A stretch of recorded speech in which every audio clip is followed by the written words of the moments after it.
मंजू नाम की एक औरत थी जिसका पति एक बहुत बड़ा वैज्ञानिक था। उसे अक्सर शोध के लिए नई नई जगहों पर जाना पड़ता था। एक दिन उसका पति विक्रम बहुत ही खुशी से चिल्लाता हुआ घर आया। मंजू, अरे ओ मेरी प्यारी मंजू, कहाँ हो तुम? जल्दी से यहाँ आओ ना, मेरे पास एक बहुत बड़ी खुशखबरी है। हाँ हाँ, क्या हुआ? ऐसी कौन सी बात है जो आप इतना खुश हैं कि उछल रहे हैं? अरे जरा मुझे भी तो बताइए। मंजू विक्रम से बात कर ही रही थी कि तभी उसकी बेटी भी स्कूल से घर आ जाती है। अरे वाह पापा, आज तो आप जल्दी घर आ गए। और आप और मम्मी इतने खुश क्यों हैं आखिर? अरे मेरी प्यारी बिटिया रानी, मेरा प्रमोशन हो गया है, प्रमोशन। क्या? क्या सच में? वाह, ये तो होना ही था। आप इतनी मेहनत से काम जो करते थे। अब हमारे सब सपने सच हो जाएंगे मंजू। हम अपनी बेटी को इंटरनेशनल स्कूल में पढ़ाई कराएंगे। इस प्रमोशन के बाद मेरी सैलरी 3 गुना बढ़ जाएगी। अरे क्योंकि काम ही कुछ ऐसा है ना, प्रमोशन के बाद मैं यहाँ के ऑफिस में काम नहीं करूंगा। मुझे बहुत दूर एक बर्फीले आइलैंड में जाकर एक शोध करना है कि वहां पर आसपास क्या क्या पाया जाता है। क्या? लेकिन ये तो अच्छी बात नहीं है। आप अकेले इतनी दूर कैसे रहेंगे? अरे मंजू, कभी कभी जिंदगी में ऐसे फैसले भी करने पड़ते हैं जो कठिन होते हैं। लेकिन सोचो ना, इसके बाद हमारी जिंदगी कितनी बदल जाएगी। तुम फिक्र मत करो, मुझे बस 1 साल के लिए वहां पर रहना है और फिर मैं वापस आ जाऊंगा तुम लोगों के पास। ठीक है, जैसा आपको सही लगे। मैं आपके साथ हूँ, बस आप अपना ख्याल रखना। मंजू विक्रम की बात से ज्यादा खुश नहीं थी, लेकिन उसने विक्रम की खुशी में अपनी खुशी समझी। 3 दिन बाद विक्रम काम के लिए निकल गया। नई जगह बहुत बर्फीली थी और विक्रम पूरे आइलैंड में अकेला था। ये जगह तो काफी सुनसान है। लगता है कि यहाँ मेरे अलावा कोई भी नहीं है। चलो अच्छा ही है, इससे मुझे काम करने में आसानी होगी और कोई भी मुझे डिस्टर्ब नहीं करेगा। विक्रम आराम से अपना काम करने लगता है और 2-3 दिन बीत जाते हैं। लेकिन एक दिन अचानक से विक्रम को कुछ आवाजें सुनाई देती है। आवाज किसी के जोर जोर से रोने की थी। अरे ये क्या? ये कैसी आवाज है? इस जगह पर मेरे अलावा तो कोई भी नहीं रहता, तो फिर ये आवाज किसकी है? चलकर देखता हूँ कि आखिर मामला क्या है। विक्रम आवाज का पीछा करने लगता है और काफी आगे निकल आता है। थोड़ी दूर चलकर विक्रम को एक इग्लू दिखाई देता है। वो आवाज इग्लू के अंदर से ही आ रही थी और इग्लू में काफी तेज रोशनी भी जल रही थी। अरे ये क्या? यहाँ पर तो एक इग्लू है। ये तो बड़ी हैरानी की बात है। मुझे तो ये बताया गया था कि आइलैंड बिल्कुल सुनसान और वीरान है, तो फिर ये इग्लू कहाँ से आया? विक्रम धीरे धीरे आगे बढ़ा और उसने इग्लू में झांक कर देखा। अंदर एक चुड़ैल और उसकी बेटी थे और चुड़ैल की बेटी जोर जोर से रो रही थी। विक्रम ये नजारा देखकर काफी डर गया। उसे अंदाजा भी नहीं था कि आसपास इतना बड़ा खतरा हो सकता है। ये क्या? ये तो एक चुड़ैल है और साथ में उसकी बेटी भी है। अरे बाप रे, ये तो बड़ी ही खतरनाक जगह है। अरे मेरी प्यारी बिटिया, तू रोना बंद भी कर दे अब। मैंने तुझसे कहा ना कि तेरे पापा बहुत दूर रहते हैं और वो एक दिन तुझसे मिलने जरूर आएंगे। तू ऐसे रोएगी तो पता मुझे अच्छा लगेगा क्या? नहीं नहीं नहीं, मुझे कुछ भी नहीं पता माँ। आज मेरा जन्मदिन है और अगर आज पापा नहीं आए तो मैं केक नहीं काटूंगी बस। इतना कहकर चुड़ैल की बेटी और भी जोर जोर से रोने लगी। विक्रम ये सब देखकर बहुत डर गया और भागने लगा। उसकी आवाज चुड़ैल ने सुन ली और वो भी बाहर आ गई। चुड़ैल को सामने देखकर विक्रम डर से कांपने लगा। कौन हो तुम और यहाँ क्या कर रहे हो? तुम्हें पहले तो कभी नहीं देखा। वो म- मैं वो म- मैं म- अरे क्या मैं आगे कुछ बोलोगे या नहीं, या फिर गूंगे हो? डर के मारे विक्रम के मुंह से एक भी शब्द नहीं निकल रहा था, मगर फिर विक्रम अपनी सारी हिम्मत जुटाकर बोलता है।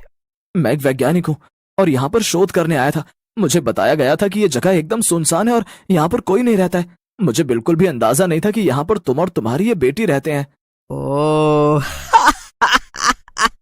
तब तो तुम्हें बहुत बड़ी गलतफहमी हो गई है, क्योंकि ये मेरा घर है और मैं यहीं रहती हूँ। अब बताओ तुम्हारे साथ क्या करूँ मैं? बहुत दिनों से किसी इंसान का मांस नहीं खाया है। खा जाऊं तुम्हें? हाँ बोलो, खा जाऊं तुम्हें?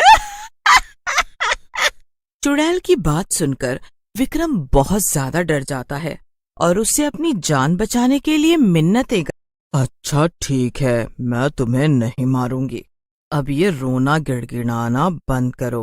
वैसे भी मेरा आज इंसान खाने का बिल्कुल भी मूड नहीं है, लेकिन हाँ, मैं तुम्हें ऐसे ही फ्री में नहीं छोड़ने वाली। इसके बदले में तुम्हें मेरा एक काम करना पड़ेगा, तभी तुम्हारी जान बच सकती है। हाँ। काम? कैसा काम? मैं कुछ भी करने के लिए तैयार हूँ, बस मुझे मारना मत। मैं यहाँ कई सालों से अपनी बेटी के साथ अकेले रह रही हूँ। पहले मेरे भूत पति भी हमारे साथ ही रहते थे, लेकिन एक दिन कुछ इंसान यहाँ तुम्हारी ही तरह शोध करने आए और मेरे भूत पति को पकड़कर ले गए। तब से वो कहाँ हैं और किस हाल में हैं, ये मुझे भी नहीं पता है। तो तुम मुझसे क्या चाहती हो? मैं इस सब में तुम्हारी क्या मदद कर सकता हूँ? मदद तो यही है कि तुम मेरे पति बन जाओ, ताकि मेरी बेटी अपना जन्मदिन अच्छे से मना सके। चुड़ैल की बात सुनकर विक्रम बहुत डर जाता है। अरे मैं तो मजाक कर रही थी। देखो, आज मेरी बेटी का जन्मदिन है और वो अपने पापा को बहुत याद कर रही है। मुझसे उसकी ऐसी हालत देखी नहीं जा रही है। तुम उसके नकली पापा बन जाओ ताकि वो अपना जन्मदिन मना सके। उसके बाद मैं तुम्हें जाने दूंगी, ठीक है? अच्छा ठीक है, अगर सिर्फ नाटक करना है तो मुझे ये मंजूर है, लेकिन तुम्हें मुझसे वादा करना होगा कि तुम मुझे वापस जाने दोगी, वरना मैं तुम्हारी बेटी को सब सच बता दूंगा। हाँ हाँ, वादा। चलो, अब मैं अपने जादू से तुम्हें भूत जैसा बना देती हूँ, ताकि उसे पता न चले कि तुम इंसान हो। लेकिन तुम्हारी बेटी तो अपने पापा को पहचानती होगी ना, तो उसे पता नहीं चलेगा कि मैं कोई और हूँ। नहीं, जब उसके पापा को इंसान ले गए थे तब वो बहुत छोटी थी, इसीलिए उसे अपने पापा का चेहरा ठीक से याद नहीं है। इसके बाद चुड़ैल विक्रम को भूत जैसा बना देती है और दोनों इग्लू के अंदर चले जाते हैं। मेरी प्यारी चुड़ैल बिटिया, देखो तो कौन आया है। तुम्हारे पापा आ गए। पापा, अब तो तुम खुश हो ना? विक्रम को देखकर चुड़ैल की बेटी बहुत खुश हो जाती है और दौड़कर उसे गले लगा लेती है। पापा, आखिर आप आ ही गए। मैंने आपको कितना याद किया। आप कहाँ चले गए थे पापा? आपको पता है मैंने अभी तक अपना बर्थडे भी नहीं मनाया। विक्रम चुड़ैल की बेटी के साथ खूब खेलता है और बहुत बातें करता है। चुड़ैल भी ये सब देखकर काफी खुश होती है। चलो अब केक काट लो, बहुत हो गई मस्ती। अब तो पापा भी आ गए हैं ना, अब आराम से केक काट लो। विक्रम मन ही मन सोच रहा था कि कितनी जल्दी से वो वापस अपने घर जा पाएगा। चुड़ैल और उसकी बेटी के साथ बैठकर उसे काफी डर लग रहा था, लेकिन अपनी जान बचाने का उसके पास कोई दूसरा रास्ता नहीं था। तभी चुड़ैल एक कीड़ों से बना हुआ केक लेकर आ जाती है। आओ मिलकर केक काटें। आओ ना पापा, आज कितने सालों बाद आप मेरे साथ मेरे बर्थडे पर मेरा बर्थडे मनाएंगे। चलो मिलकर ये केक काटें। विक्रम किसी तरह खुद को समझाता है और वो कीड़ों वाला केक काट लेता है। फिर चुड़ैल और उसकी बेटी केक खाते हैं। पापा पापा, ये लो ना, आप भी केक खाओ ना।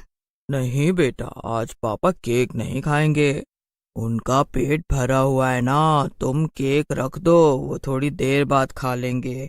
क्यों, है ना जी? ऐसे ही काफी वक्त बीतता चला गया और चुड़ैल की बेटी थक कर सो जाती है।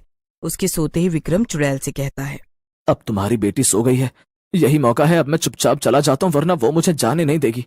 ओह ओह? बस ओह? क्या मतलब है तुम्हारा ओह से?